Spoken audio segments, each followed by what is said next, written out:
이스라엘이 레바논의 무장정파 헤즈볼라의 수장인 하산 나스랄라를 암살한 이후에 중동의 긴장감이 최고조로 올랐습니다. 이스라엘이 이른바 저항의 축에 대해서 이딴 공습에 나선 건데 과연 중동 전쟁 확전 가능성이 있는 것인지 성일광 서강대 유로메나 연구소 대우 교수와 이야기 나눠보도록 하겠습니다. 교수님 안녕하세요. 안녕하십니까.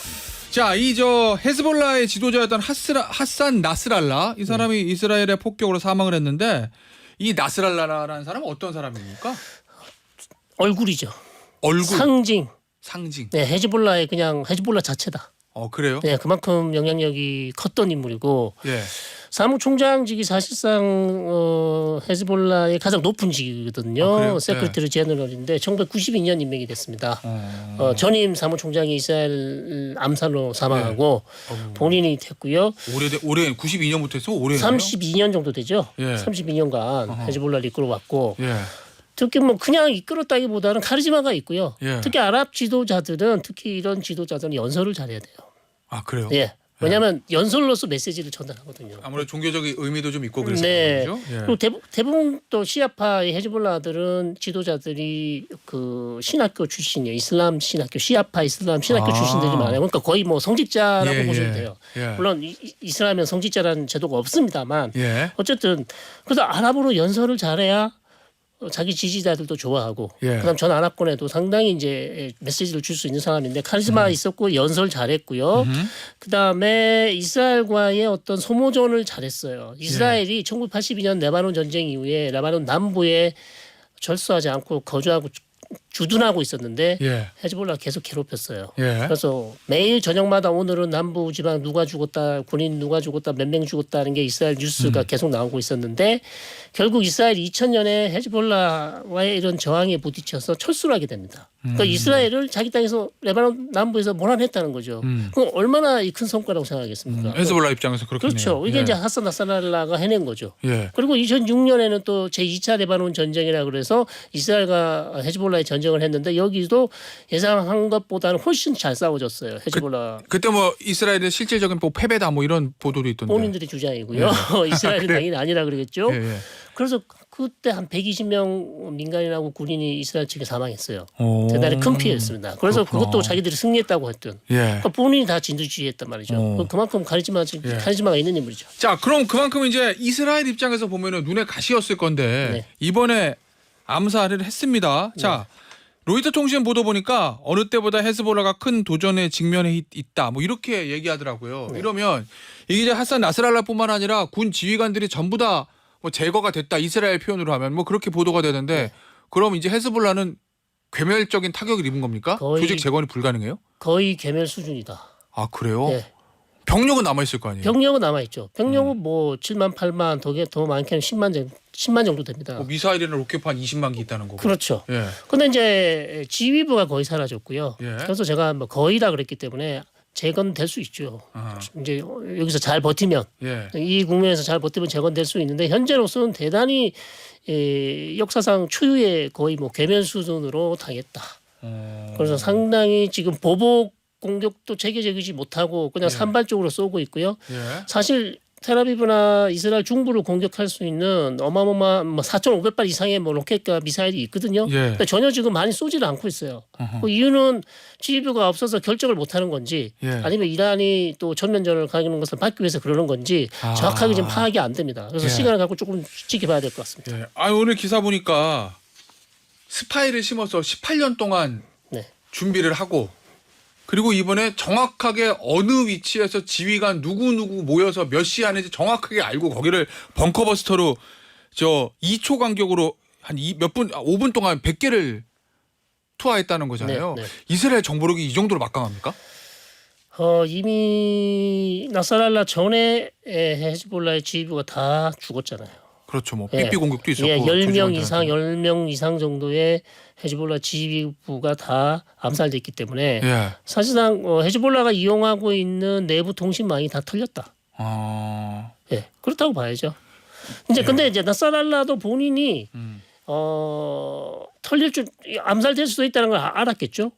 뭐 위험하다고 생각했겠죠. 왜냐면 최근에 계속 그런 일이 일어났으니까. 아니 자기 주위의 사람들이 다 죽었어요. 맞아요. 그래도 알았는데 왜 그러면 숨지 않고 좀 더 안전한 곳으로 이동하지 않고 예.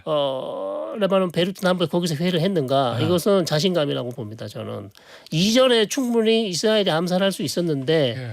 그 파장을 염려해서 살려뒀던 거죠. 그러니까 본인 생각에는 나까지는 나는 죽이지 못할 거야라는 예. 그런 자신감이 결국 이런 비극적인. 그 얘기는요, 교수님이 18년간 스파이 심어서 추적하고 그랬다는 거잖아요. 네네네. 그동안 이스라엘이 암살할 기회가 없었는데 이번에 우연히 어딘지 알았어 해서 때린 게 아니라 다 위치와 정보 다 들고 있었는데 네. 뭐 지난달 작년에도 때릴 수 있었는데 지금 타이밍을 봐가지고 때렸다 이 말씀이신 거죠. 그렇습니다. 그럼 결정만 안 한 거지 예. 얼마든지 몇 번의 기회는 있었을 것이다. 그럼 이스라엘은 왜 지금을 택한 거예요? 지금이 이제 결정적인 순간이라고 판단한 거예요. 그러니까 전략이 바뀌었어요. 예. 이스라엘이 그래요?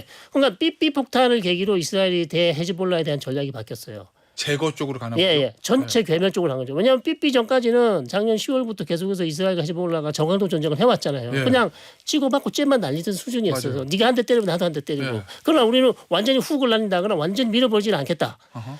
그거는 헤즈볼라가 가진 무기 체계가 강하기 때문에 예. 저기 테라비브를 공격하면 우리도 힘들 것이고 로켓포. 비용이 크니까 예. 대충 이 정도로 넘어가자 했는데 삐삐 폭탄부터 완전히 전략이 바뀌고 더 이상의 잽은 없고 예. 여기에서 우리는 네가 죽든지 내가 죽든지 단판을 짓자.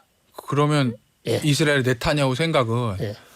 하마스가 사실은 이스라엘 들어와서 인질도 데려간 이후에 네.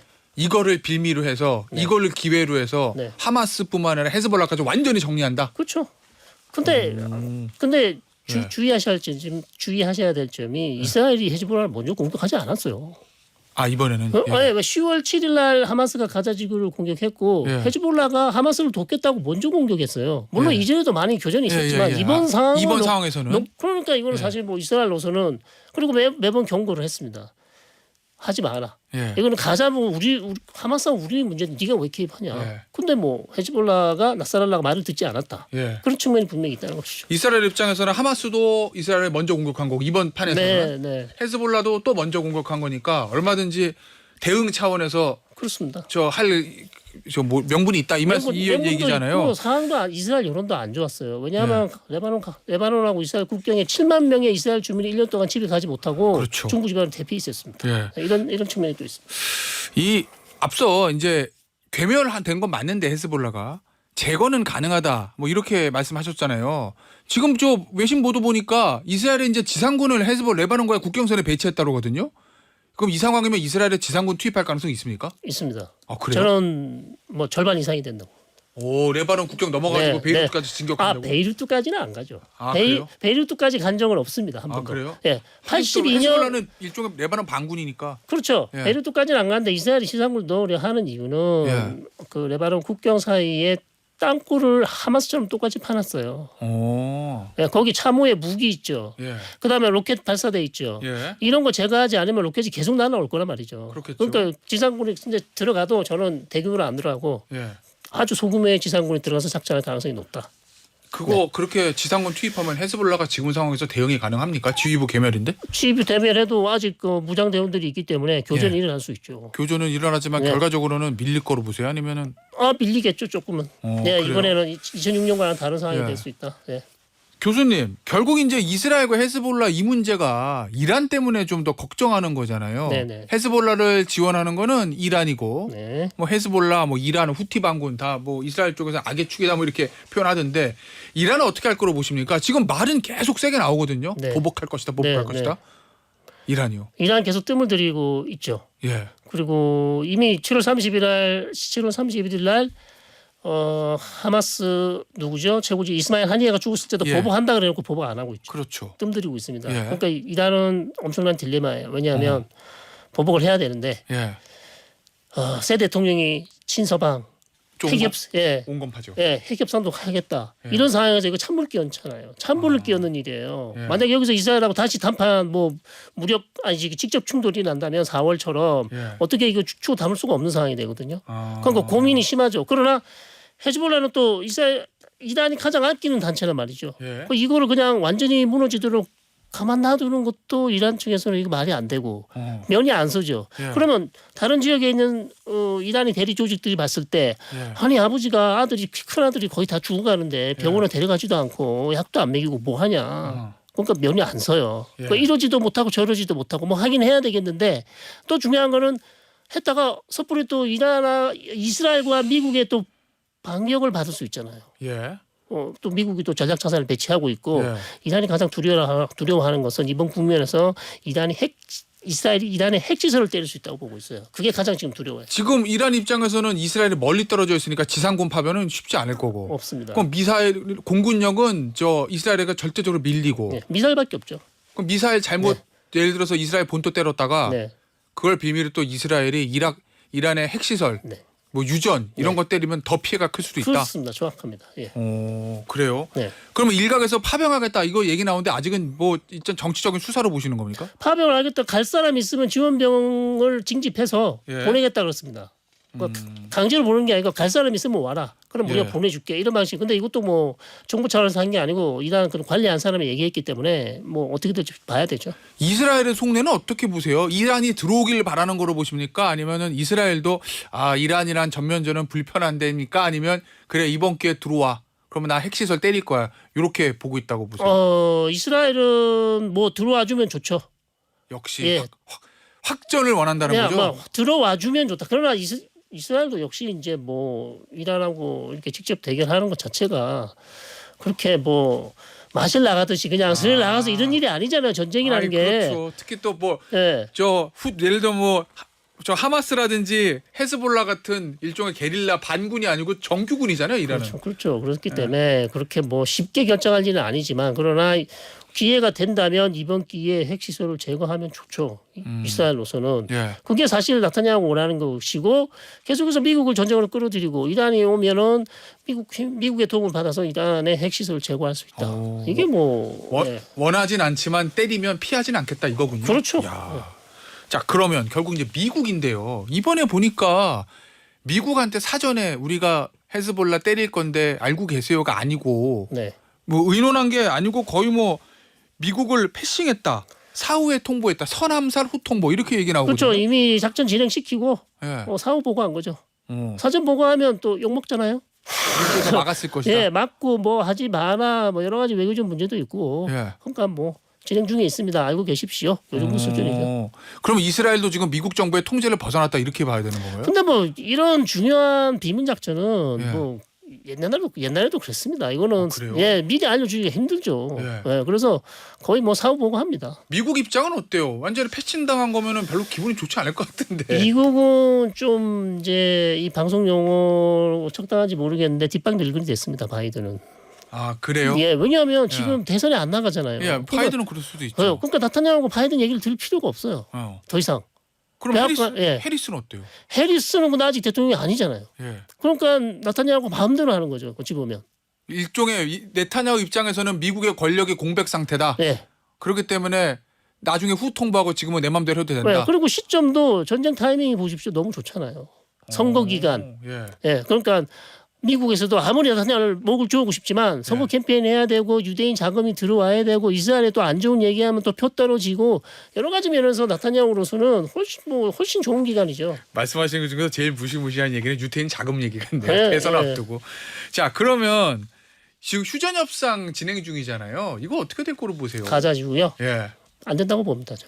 뭐 그렇겠죠. 아무래도 헤즈볼라와 지금 뭐 전면전 앞두고 있는 상황에서. 네, 헤즈볼라 그렇죠. 가자지구는 이미 좀 어렵다고 보고 물론 노력을 하겠지만 예. 가자지구는 이스라엘 지금 목표가 쿨을 빼지 않는 게 목표예요. 그러니까 올해 연말도 그렇고 내년도 주둔할 가능성이 상당히 높습니다. 교수님, 미국은 지금 이 사태를 어떻게 보고 있다고 보십니까? 겉으로는 항상 이스라엘이 잘했다, 이란이랑 헤즈볼라 나빠 뭐 이렇게 얘기하고 아무래도 저 대선 앞두고 유태인 자금이 워낙 또 막강하기 때문에 겉으로는 얘기를 못 하고 있을 수 있지만 속내는 어떨 거로 보세요? 속내는 쓰리죠.